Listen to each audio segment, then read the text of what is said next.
ఓం శ్రీ గణేశాయ నమః. శ్రీమాత్రే నమః. శివాయ గురవే నమః. శ్రీకృష్ణ పరబ్రహ్మణే నమః. శ్రీరామాయ నమః. శ్రీ గురుభ్యో నమః. యా దేవీ సర్వభూతేషు జలరూపేణ సంస్థితా నమస్తస్యై నమస్తస్యై నమస్తస్యై నమో నమః. సచ్చిదానందరూపాయ విశ్వోత్పత్యాదిహేతవే తాపత్రయ వినాశాయ శ్రీకృష్ణాయ వయం నమః. మోహనవాణి ఛానల్ ద్వారా ఈ వీడియోని వీక్షిస్తూ ఉన్నటువంటి భక్తామ తల్లులకు తండ్రులకు ముందుగా నా యొక్క సాధువాదాలు. మిమ్మల్ని అందరినీ కోరేది ఏమిటి అంటే తప్పకుండా ఈ ఛానల్కి సబ్స్క్రైబ్ చేయటం, మీతో పాటు మరొక 5 మందినైనా సరే ఈ ఛానల్కి సబ్స్క్రైబ్ చేసే విధంగా మీరు ప్రోత్సహించాలని మిమ్మల్ని కోరుకుంటూ ఉన్నాను. అట్లాగే విన్న తర్వాత ఒక లైక్ ఇవ్వండి నచ్చితే, అలాగే మీ బంధుమిత్రులకు కూడా షేర్ చేయండి అని మీతో మనవి చేసుకుంటూ ఈ రోజున మనం గంగావతరణ వృత్తాంతాన్ని చెప్పుకునే ప్రయత్నం చేద్దాం. పరమ పావని గంగ. శివ సంబంధమైనటువంటి విషయాల్లో పరమ పవిత్రమైనటువంటి ఘట్టంగా మనం భావించేది ఈ గంగావతరణం. దీనితో సమానమైనటువంటి ఘట్టం మరొకటి లేదు అంటే అది ఏమాత్రం అతిశయోక్తి కానే కాదు. ఈశ్వరుడి యొక్క కారుణ్యానికి హద్దు లేదు అని నిరూపించేటటువంటి ఘట్టాలలో ఈ గంగావతరణ గాథ ఒకటి. రామచంద్రమూర్తికి పూర్వీకుడు సూర్యవంశ సంజాతుడైనటువంటి సగరుడు అనేటువంటి ఒక చక్రవర్తి ఉన్నాడు. ఆయనకి 2 భార్యల్లో ఒక భార్య యందు అసమంజసుడు, మరొక భార్య యందు 60,000 మంది పుత్రులు పుట్టారు. ఈ అసమంజసుడికి అంశుమంతుడు అనేటువంటి కొడుకున్నాడు. సగర చక్రవర్తి 100వ అశ్వమేధ యాగం మొదలుపెట్టాడు. 100 అశ్వమేధ యాగాలు ఎవరి పూర్తి చేసినా వాళ్ళు ఇంద్ర పదవిని అధిష్ఠించడానికి అర్హత వస్తుంది. అందువల్ల దేవేంద్రుడు భయపడిపోయి యాగాశ్వాన్ని అపహరించాడు. దాన్ని తీసుకువెళ్ళి పాతాళలోకంలో తపస్సు చేస్తూ ఉన్నటువంటి కపిల మహాముని యొక్క ఆశ్రమంలో కట్టేసి వెళ్ళిపోయాడు. ఈ కపిలుడు సాక్షాత్తు విష్ణుమూర్తి యొక్క అంశావతారం. విష్ణుమూర్తికి ఉన్నటువంటి భాగవతం ప్రకారం 22 అవతారాలలో కపిలావతారం కూడా ఒకటి. కర్దమ ప్రజాపతికి దేవహూతికి జన్మించినటువంటి మహానుభావుడు ఈ కపిల భగవానుడు. అయితే సగరుడు తన యొక్క పుత్రుల్ని పంపించాడు. 60,000 మంది వెళ్ళారు. భూమండలం అంతా వెతికారు, ఎక్కడా యాగాశ్వం కనపడలా. అప్పుడు వాళ్ళు గోర్లే పారలుగా చేసుకొని భూమిని తవ్వుకుంటూ పాతాళానికి వెళ్ళారు. అక్కడ తపస్సు చేసుకుంటూ ఉన్నటువంటి కపిల మహర్షి యొక్క ఆశ్రమంలో ఒక చెట్టుకు కట్టివేయబడినటువంటి ఈ అశ్వాన్ని చూశారు వాళ్ళు. కాబట్టి వీడే మన యొక్క అశ్వాన్ని కాజేసి ఇక్కడ చెట్టు కట్టేసుకొని దొంగ తపస్సు చేస్తున్నాడు అని ఆ కపిల మహర్షినే వాళ్ళు దొంగగా భావించారు. ఆ నిర్ణయానికి వచ్చారు. వెంటనే 60,000 మంది చేతికి దొరికినటువంటి కర్రలు పట్టుకొని ఆయన్ని తిడుతూ ఆయన మీదకు పరిగెత్తారు.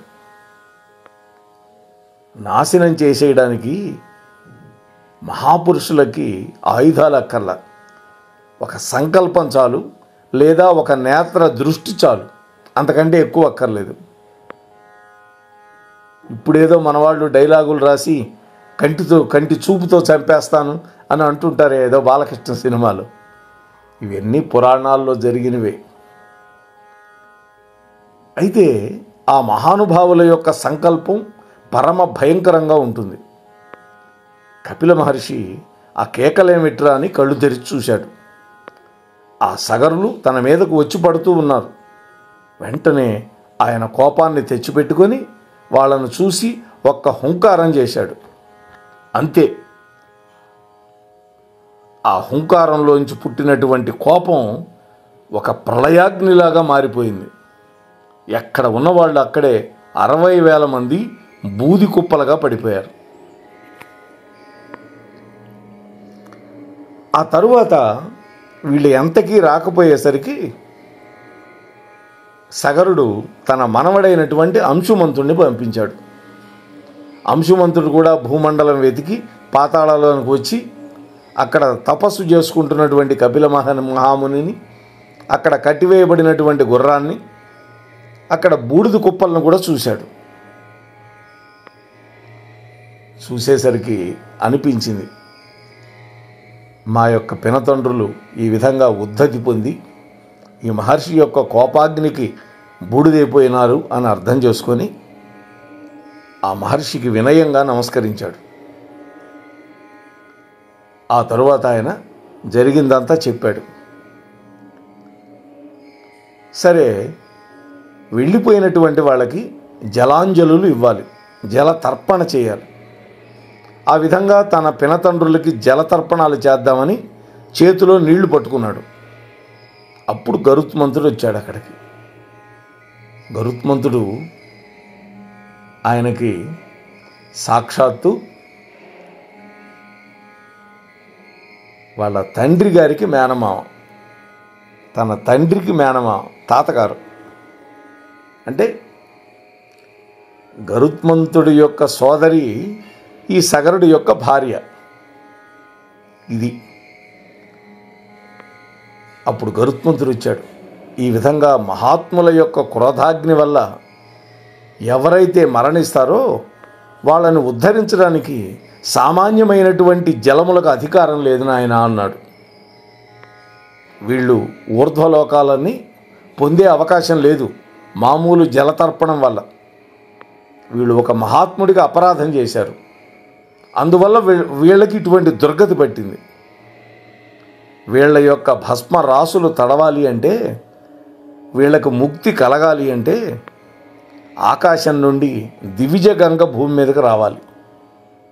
అలా ప్రవహించి వస్తే అప్పుడు వీళ్ళకి జలతర్పణం అయినట్లుగా భావింపబడి వీళ్ళ యొక్క దాహార్తి తీరి వ్యగ్రత తీరిపోయి వీళ్ళు ఉన్నతమైనటువంటి లోకాలు పొందగలుగుతారు నాయనా. కాబట్టి నీవు ఈ నీటితోటి జలతర్పణ చేయొద్దు అని గరుత్మంతుడు చెప్పాడు. దీనికోసం ఇక్ష్వాకు వంశంలోని వాళ్ళు బెంగ పెట్టుకున్నారు. ఎందుకని? తమ పూర్వీకులు గనక ఉత్తమ గతులు లేకపోతే ఆ వంశంలో తర్వాత వచ్చిన వాళ్ళకి బాధ కలుగుతుంది. ఎందుకని? తమ పితృదేవతలు పితృలోకాలకు వెళ్లకుండా, ఊర్ధ్వలోకాలకు వెళ్లకుండా ఈ విధంగా ప్రేతాత్మలుగా ఉండిపోయినారుగా. అందుకని ఆ తర్వాత వచ్చినటువంటి ఆ వంశంలో వాళ్ళందరికీ కూడా ఎంతో బెంగ కలిగింది. ఇక్ష్వాకు వంశంలో తమ పూర్వీకులను తరింపజేసేవాడు లేకపోవటం వల్ల కొన్ని తరాల పాటు పడిపోయినటువంటి సందర్భం ఏదైనా ఉంది అంటే అది ఒక్క సగర చక్రవర్తి యొక్క బిడ్డల వల్లే జరిగింది. ఎంతో ధర్మాత్ములు పుట్టారు ఆ వంశంలో. ఇక్ష్వాకు వంశం గొప్పది. చాలా కష్టపడి సగరుడు, ఆ తర్వాత అతని మనవడు అంశుమంతుడు యొక్క కొడుకు దిలీపుడు తపస్సు చేశారు గంగమ్మ కోసం. వాళ్ళు సాధించలేక వాళ్ళ యొక్క శరీరాలు విడిచిపెట్టి వెళ్ళిపోయారు. ఆ తర్వాత దిలీప చక్రవర్తి పుత్రుడైనటువంటి భగీరథుడు వచ్చాడు. ఇన్ని తరాలు గడిచినా ఆ సగరపుత్రులు 60,000 మంది బూడిద కుప్పలుగా మారి అక్కడే పాతాళ లోకంలోనే ఉండిపోయారు. ఎటువంటి ఉత్తమ గతులు లేకుండా. వాళ్ళకి జలతర్పణాలు లేవు, పితృకార్యాలు లేవు. వాళ్ళు ఉద్ధరింపబడే మార్గం కనపట్టాల. అలా పడిపోయి ఉన్నప్పుడు మనందరికీ భగీరథ ప్రయత్నం అనేటువంటి ఒక అద్భుతమైనటువంటి మాట బయటకు వచ్చింది. అంటే భగీరథుడు చిన్నతనంలోనే మిగతా వాళ్ళు రాజ్యం పరిపాలించి చాలా కాలం తర్వాత తమ బిడ్డలకు రాజ్యం ఇచ్చి అప్పుడు వెళ్ళారు తపస్సు కోసం. కానీ భగీరథుడు అలా చేయలేదు. తన మంత్రులకు రాజ్యాన్ని అప్పగించాడు, జాగ్రత్తగా చూసుకోమన్నాడు. ఇక తపస్సు చేయటం కోసం హిమవత్ పర్వతానికి వెళ్ళాడు. అయితే అక్కడ ఈయనకు మనస్సు కుదరల. తన పూర్వీకులు అక్కడే తపస్సు చేశారు, ఎటువంటి సాధన జరగల. అందువల్ల దక్షిణ భారతదేశానికి వచ్చాడు. గోకర్ణము అని ఒక అద్భుతమైన క్షేత్రం. ఆ క్షేత్రంలో బ్రహ్మదేవుడి గురించి తపస్సు చేయటం మొదలుపెట్టాడు. అలా 1000 సంవత్సరాలు తపస్సు చేశాడు. ఆ కాలంలో ఆయుర్దాయం చాలా ఉంది. దశరథుడికే 60,000 ఆయుర్దాయం, 60,000 ఏళ్ళు బతికాడని మనకు రామాయణం చెబుతోంది. రాముడు 11,000 ఏళ్ళు బతికాడు. కాబట్టి అంతకంటే పూర్వీకులు కదా వీళ్ళకి చాలా ఆయుర్దాయం ఉంది. అందువల్ల 1000 సంవత్సరాలు తపస్సు చేశాడు భగీరథుడు. బ్రహ్మదేవుడు ప్రత్యక్షమై నీకేం కావాలి నాయనా అని అడిగాడు. అప్పుడు భగీరథుడు అన్నాడు, ఓ బ్రహ్మదేవా, మా ఇక్ష్వాకు వంశంలో కుమారులు పుట్టకపోవడం అనేది ఉండకుండా ఉండాలి అన్నాడు. అంటే మా వంశం ఆగకూడదు అన్నాడు. అద్భుతమైన వరం అడిగాడు. మొదటిది, ఇక్ష్వాకు వంశంలో పుత్రులు పుట్టకుండా ఉండకూడదు అన్నాడు. అవిచ్ఛిన్నంగా మా వంశం కొనసాగాలి, తామర తంపరగా అన్నాడు. ఇక రెండో వరం, నాకు ముందు తరాలలో మా తాతలు ముత్తాతలు కొంతమంది బూడిద కుప్పలై పడిపోయారు కపిలుడి యొక్క క్రోధాగ్ని జ్వాలలకి. వాళ్ళకి సద్గతి కలగడానికి వీలుగా ఆకాశం నుండి క్రిందికి దివిజగంగా విడిచిపెట్టాలి అన్నాడు. దివిజగంగని మందాకిని అంటారు. గంగ ఆకాశాల్లో నుంచి పడితే దానిని భూమి భరించలేదు. గంగ అలా పడేటప్పుడు మధ్యలో పట్టుకునేవాడు ఒకడు కావాలి. నాయనా భగీరథ, ఈ పని చేయడానికి శంకరుడే సమర్థుడు, ఇంకెవ్వరికి లేదు సమర్థత. కాబట్టి నువ్వు శంకరుడు గురించి ఘోరమైన తపస్సు చేయమన్నారు. భగీరథుడు శంకరుని గురించి తపస్సు చేయటం మొదలుపెట్టాడు. శంకరుడు భగీరథుడు చేసిన తపస్సుకి ప్రీతి పొంది ప్రత్యక్షమైనాడు. ఏమిటి నీ కోరిక అన్నాడు. మా పితృదేవతలు తరించడానికి గంగమ్మ కావాలి, ఆ గంగమ్మని మీరు మాత్రమే వహించగలుగుతారని బ్రహ్మదేవుడు చెప్పాడు. అందువల్ల నా కోసం ఆ గంగని వహించి నా వెంట పాతాళానికి పంపించాలి మీరు అని అడిగాడు. ఆయన అన్నాడు, శివుడు, నాయన భగీరథ, నేను గంగను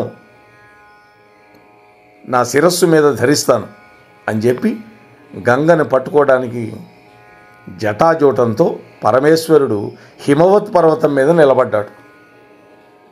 అప్పుడు గంగ అనుకుంది ఒక అహంకారంతో, నేను ఈయన తల మీద పడి ప్రవాహ వేగంతో వెళ్ళిపోతూ ఉంటే ఆ వేగంతో ఈయనను కూడా పాతాళానికి ఈడ్చుకు వెళ్ళిపోతాను అనుకున్నది. పరమేశ్వరుడి యొక్క శక్తి ఇంత అని తెలియనటువంటి గంగమ్మ ఆ ప్రవాహంతో పాటు చేపలు, తిమింగలాలు మొదలైనవి ఎన్నో పడతాయి. అప్పుడు శివుడు ఆ నీటినంతటినీ తన జటాజూటంలో పట్టేశాడు. గంగమ్మ దూకింది. అదే రావణాసురుడు జటా కటాహ అనే ఒక స్తోత్రం రాశాడు. కటాహము అంటే పెద్ద గంగాళం, జటలు అనేటువంటి గంగాళంలో పడింది గంగమ్మ. ఒడిసి పట్టాడు. గంగ ఆశ్చర్యపోయింది. శివుడి యొక్క శిరస్సు మీద నుంచి కిందకు పట్టల్ల, అంటే జటాజోటాలని గట్టిగా బిగించాడు. అందులోనే సుళ్ళు తిరుగుతోంది గంగమ్మ. ఒక్క చుక్క నీళ్లు భూమి మీదకి రావటల్లా. గమనించాడు భగీరథుడు. మళ్ళీ తపస్సు చేశాడు శివుడి గురించి. శంకరుడు కరుణించి గంగను కిందికి వదిలిపెట్టాడు. ఆ నీరు వచ్చి మొట్టమొదట బిందు సరోవరంలో పడింది. అది హిమవత్ పర్వత ప్రాంతంలో ఉంది బిందు సరోవరం. ఆ బిందు సరోవరం బ్రహ్మ తపస్సు చేసినటువంటి ప్రాంతం. అక్కడ నుండి 7 పాయలుగా విడిపోయింది గంగమ్మ. భగీరథుడిని అనుసరించింది ఒక పాయ. దేవతలందరూ వాళ్ళ వాళ్ళ వాహనాల మీద వచ్చి ఆ గంగా అవతరణ దృశ్యాన్ని చూస్తూ ఆశ్చర్యంగా ఆకాశమంతా నిలబడిపోయారు. దేవగంగ భూలోకంలో పడిందని పాపాత్ములందరూ కూడా ఆనందపడుతూ ఉన్నారు. ఎందుకని? ఆ గంగలో స్నానం చేస్తే వాళ్ళ పాపాలన్నీ కూడా పోతాయి కాబట్టి పాపాత్ములందరూ సంతోషపడిపోతూ ఉన్నారు. దానిలో మునిగి స్నానాలు చేశారు. వాళ్ళ పాపాలన్నీ పోయినాయి. వాళ్ళందరూ స్వర్గలోకానికి వెళ్ళిపోతూ ఉన్నారు. ఆ విధంగా ముందు భగీరథుడు వెళుతూ ఉన్నాడు రథం మీద. వెనకాల గంగమ్మ ఉత్తుంగ తరంగాలతోటి వేగంగా ప్రవహిస్తూ వెళుతోంది. దారిలో జనుహు మహర్షి యొక్క ఆశ్రమం తగిలింది. గంగ అలా వెళుతూ వెళుతూ ఆ జనుహు మహర్షి యొక్క యజ్ఞవాటికను ముంచి పారేసి వెళ్ళిపోయింది. ఈ దృశ్యాన్ని చూసినటువంటి జనుహు మహర్షి కోపంతో ఆ గంగాజలం మొత్తాన్ని ఒక్క గుక్కలో తాగేశాడు. ఆపోసన పట్టేశాడు. ఒక్కసారిగా శబ్దం ఆగిపోయింది. ఏమిటా అని భగీరథుడు వెనక్కి తిరిగి చూశాడు. గంగ కనపడలా. ఒక్క చుక్క నీళ్లు లేవు. జరిగింది తెలుసుకొని మహర్షి యొక్క పాదాల మీద పడి అనుగ్రహించమని ప్రార్థించాడు. అప్పుడు జనుహు మహర్షి ఆ గంగమ్మని తన యొక్క కుడి చెవిలో నుంచి బయటకు వదిలిపెట్టేశాడు. నోట్లోంచి వదిలిపెడితే ఎంగిలవుతుంది. అప్పుడు గంగమ్మ, ఇవాటి నుంచి నేను జాహ్నవి అనేటువంటి పేరుతో కూడా పిలువబడతాను మహర్షి అన్నది. అందుకనే గంగమ్మకి జాహ్నవి అనేటువంటి పేరు వచ్చేసింది. గంగ మళ్ళా భగీరథుడి వెనక ప్రవహించడం మొదలుపెట్టింది. అలా ప్రవహించి చివరికి పాతాళలోకానికి వెళ్ళింది. గంగకు భగీరథుడు తన పితృదేవతల యొక్క భస్మరాశులను చూపించి వాటి మీద ప్రవహించమని 2 చేతులు జోడించి నమస్కరించి అడిగాడు. గంగ ఆ భస్మరాశుల మీదుగా ప్రవహించింది. వాళ్ళందరూ కూడా ఉత్తర క్షణంలో దాహశాంతిని పొంది ఊర్ధ్వలోకాలకు వెళ్ళిపోయారు. అప్పటి వరకు వాళ్ళు ప్రేతాలుగా ఉన్నారు. దాదాపు 3 తరాలు గడిచేదాకా. చూడండి మరి, ఒక మహర్షి ఒక మహాత్ముడి పట్ల అపచారం చేస్తే ఎలా కట్టి కుడుపుతుందో ఈ సంఘటన మనకు చెబుతోంది. ఇది మర్చిపోకూడదు. వెంటనే బ్రహ్మంతటి వాడు భగీరథుడు పిలవకుండానే అక్కడికి వచ్చేశాడు.